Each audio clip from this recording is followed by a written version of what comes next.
श्रीमद्भागवत दशम स्कंध निरोध गोपलीला प्रथम अध्याय।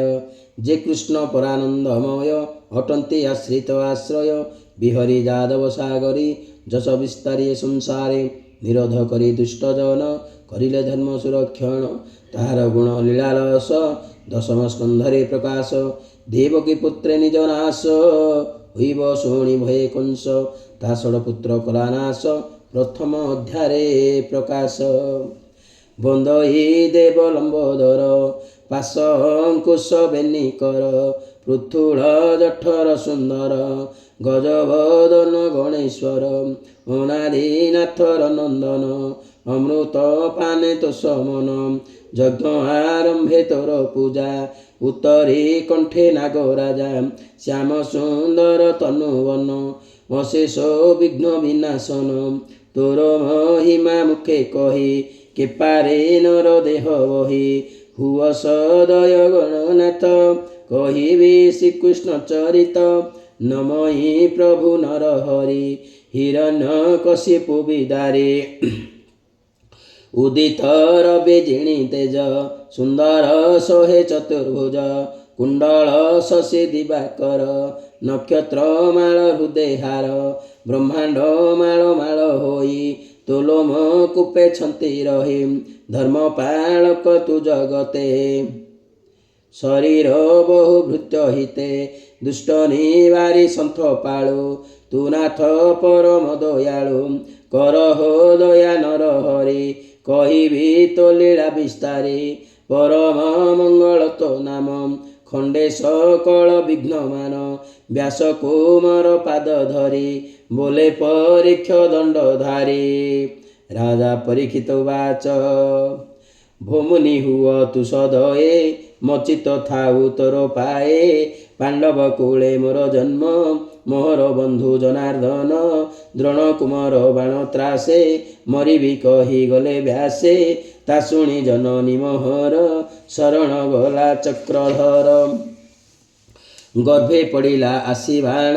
मते रखिले नारायण तेणु कृष्णर मो शरीर किणिला सेवक मु तार चरित कन्ने शुणी तरी विभव तरंगिणी श्रीकृष्ण लीलार चरित मुख पद्मरु तोर च्युत श्रुति जुगले पान करी हेले तरी विभव भारी पांडवे जहार विश्वासु तरिले कुरु बल त्रासु बच्छा चरण जल तुले हेले तरिले कुरु बले जहार चरित गहन ध्याने भावन्ति मुनिजन मुक्त मुमुक्षु जे विषये सर्वे तरन्ति पदध्यायी उत्तम श्लोक भगवान गुण कीर्तने मुक्तिजन भव सागर परमाद विषया विष कुए गद मुमुक्षु जीव एहा पाए आनंदे दिन को बंचई विषय शुणी सेवारता पाशरे विषयर कथा चंडालु ब्रह्म जाए लोक के शुणी होइब विमुख अशेष जंतु देह बही जे काल रूपे अछि रही माया मनुष्य रूपे जात जे हरि दिए मृतानुत नवम स्कंधे अछि शुणी से कथा मने मने गुणी विचारे हेले भ्रमचित भमुनि कहिबा तदंत धार्मिक कूले जदुवंशे जन्म होइले निज अंशे नीलधवल रूप धोई देवकी गर्भे जात होई केमंते रोहिणी रसुत राम को बोलंती जगत बेनी उदरु एक देह भमुनि फेड़िबा संदेह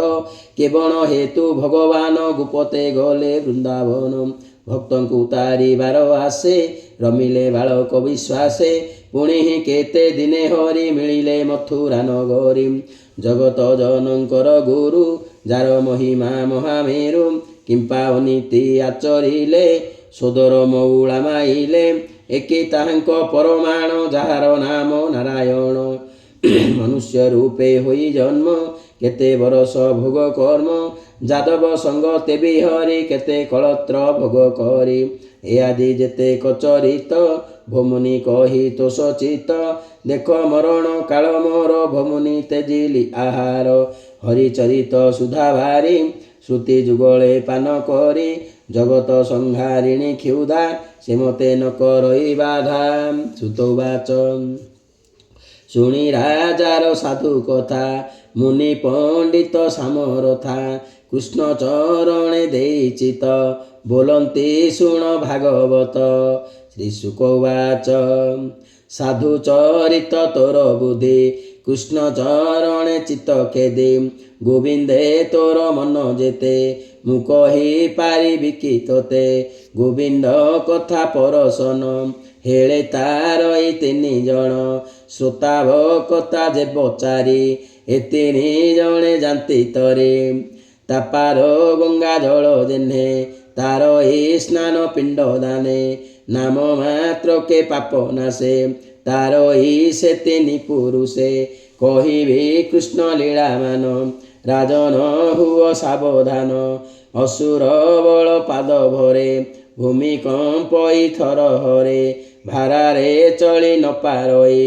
ଅଧରୁ ରୁଧିର ଗଳଇ ଦିନେ କ ବିଚାରଇ ବସେ କି ମୋର ଶରୀର ଆଶ୍ୱାସେ ଛାଡ଼ିବି ସଂସାର ଧାରଣ ପଶିବି ବ୍ରହ୍ମାରେ ଶରଣ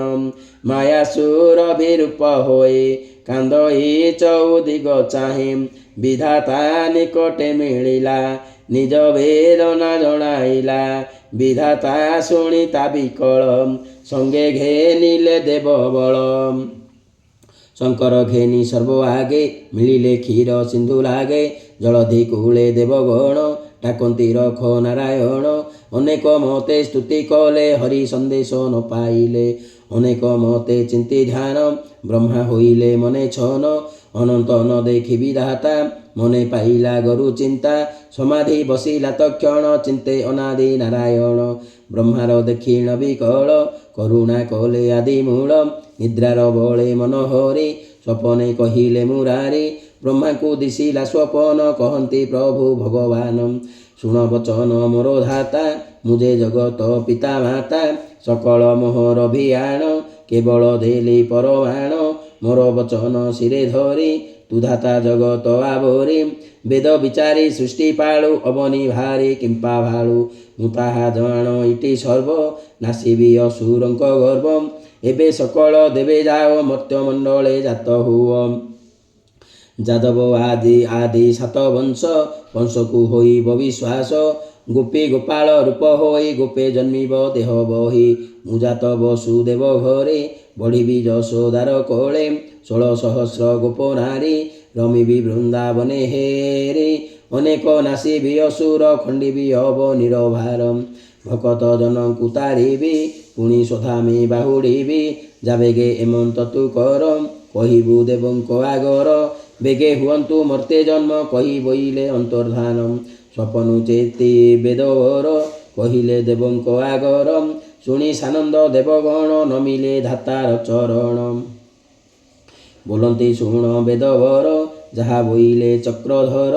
ଅବନି ମଧ୍ୟ ଦେହ ଧରି ଗୋପେ ଯାଦବେ ଅବତରି ହୋଇବୁ ଏ ଆମ୍ଭର ସତ୍ୟ କି କହିଲେ ଜଗନ୍ନାଥ ସେ କଥା କହ ପ୍ରଜାପତି ଶୁଣି ନିର୍ମଳ ହେଉ ମତି। ବ୍ରହ୍ମା ଉବାଚ ବ୍ରହ୍ମା ବୋଇଲେ ଦେବେ ଶୁଣ ଯାହା କହିଲେ ନାରାୟଣ ଯାଦବ ବସୁଦେବ ଘରେ ଜନ୍ମିବେ ଦେବକୀ ଉଦରେ ହରିର କଳାରେ ଅନନ୍ତ ଆଗେ ହୋଇବେ ଗର୍ଭଗତ ମାୟାରେ ଯୋଗ ବଳେ ହରି ଦେବକୀ ଗର୍ଭୁ ତାହା ହରି ରୋହିଣୀ ଗର୍ଭେ ତାହା ଥୋଇ ଦାସ ଛଳ ଭାବଗ୍ରାହୀ ଆପଣେ ପ୍ରଭୁ ଜଗନ୍ନାଥ ଦେବକୀ ଗର୍ଭେ ହେବେ ଜାତ ଦୁର୍ଗାଙ୍କୁ ଯଶୋଦାର କୋଳେ ଜାତ କରିବେ ଯୋଗ ବଳେ ଏମନ୍ତେ ତାରିବେ ସଂସାର ଦାସ ଛଳ ଦାମୋଦର ଶୁଣିଣ ବିଧାତା ବଚନ ଦେବେ ଆନନ୍ଦ କଲେ ମନ ଚାହିଁଲେ ଧରଣୀ ବଦନ ବୋଲନ୍ତି ଧନ୍ୟ ତୋ ଜୀବନ ତୋର ଉପରେ ଚକ୍ରଧାରୀ ମନୁଷ୍ୟ ଦେହେ ଅବତରି ନାସିବେ ତୋର ଦୁଃଖ ରାଶି ଆମ୍ଭେ ଦେଖିବୁ ବ୍ରହ୍ମ ରାଶି ପୃଥ୍ୱୀ ଆଶ୍ୱାସୀ ଦେବଗଣ ଗଲେ ସେ ଯେ ଯାହା ଭୁବନ ଏବେ ହୋ ଶୁଣ ମହିପତି ଯେମନ୍ତ କଲେ ଦାଶରଥୀ ହରିଚରଣେ ଦେଇ ଚିତ কহ এ দাস জগন্নাথ গোবিন্দ গোবিন্দ গোবিন্দ পদু গଳୁଛି ମକରନ୍ଦ ସେ ମକରନ୍ଦ ପାନ କରି ହେଳେ ତରିଲେ ବ୍ରଜ ନାରୀ ସେ ବ୍ରଜ ନାରୀଙ୍କ ପୟରେ ମନ ଥାଉ ନିରନ୍ତରେ ମନ ନିରନ୍ତରେ ଥାଉ ହେ କୃଷ୍ଣ ବୋଲି ଯିବ ଯାଉ ହେ କୃଷ୍ଣ ବୋଲି ଯାଉ ଯିବ ମୋତେ ଉଦ୍ଧାର ବାସୁଦେବ। ଇତି ଶ୍ରୀମଦ୍ଭାଗବତେ ମହାପୁରାଣେ परमहंस संहितायां दशम स्कंधे श्रीकृष्णावतारोपक्रमे प्रथमोऽध्यायः। जय जगन्नाथ। जय